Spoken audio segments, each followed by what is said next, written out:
ఇప్పుడు మత్తయి సువార్త 7వ అధ్యాయము 24, 25 వచనాల్లో ఉన్న ఉపమానం మనం చూద్దాం. మనందరికీ తెలుసు కదండి ఈ ఉపమానము. అది ఏంటంటే ఇసుక మీద ఇల్లు కట్టకూడదు, అది కూలిపోతుంది. బండ మీద మన ఇల్లుని కట్టుకోవాలి, అప్పుడే అది స్థిరంగా ఉంటుంది. ఇప్పుడు ఆ ఉపమానం మనం చూద్దాం. ఫస్ట్ ఇదంతా ఇసుక.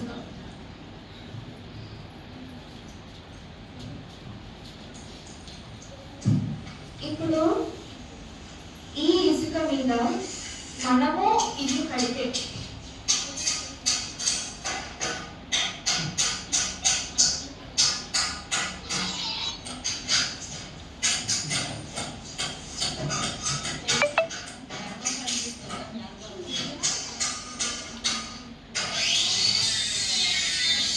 ఇప్పుడు చూసాం కదండి, ఇప్పుడు ఇసుక మీద ఇల్లు కట్టాము.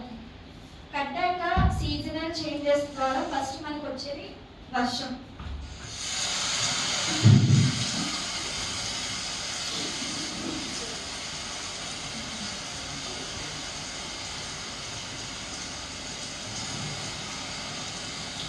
ఇప్పుడు వర్షం అయిపోయింది. వర్షం ఎక్కువ పడితే వరదలు వస్తాయి.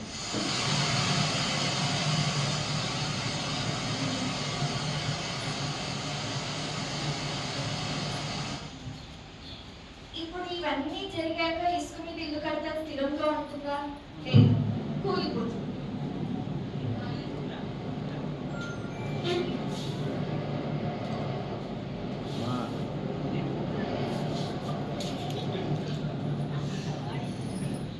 సో ఇప్పుడు మనం చూసాం కదండి, ఇసుక మీద ఇల్లు కడితే అది కూలిపోతుంది.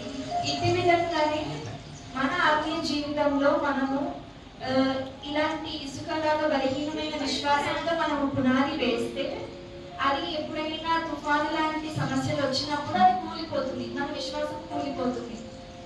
అదే విధంగా ఇప్పుడు మనం బండ మీద కడితే, అంటే విశ్వాసం గట్టిగా ఉన్న దాని మీద మనం కడితే ఎలా ఉంటుందో చూడండి.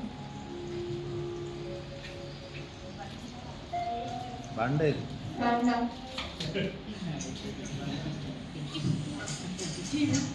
ఇప్పుడు బండ మీద ఇల్లు కడితే ఎలా ఉంటుందో చూడండి.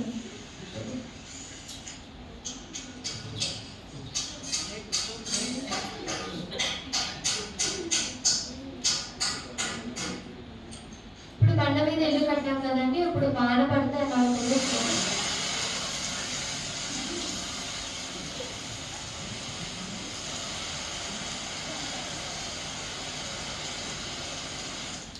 ఇప్పుడు వరద.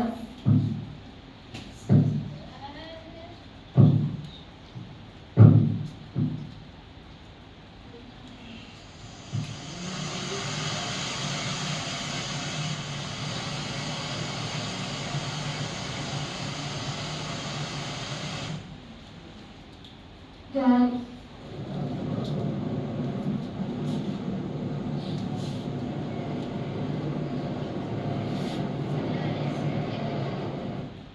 మనం ఇప్పుడు చూసాం కదండి, మనం ఎప్పుడైతే బండ మీద ఇల్లు కట్టామో వాన వచ్చినా, వరద వచ్చినా, గాలి వచ్చినా ఆ ఇల్లు అనేది కూలిపోతుంది.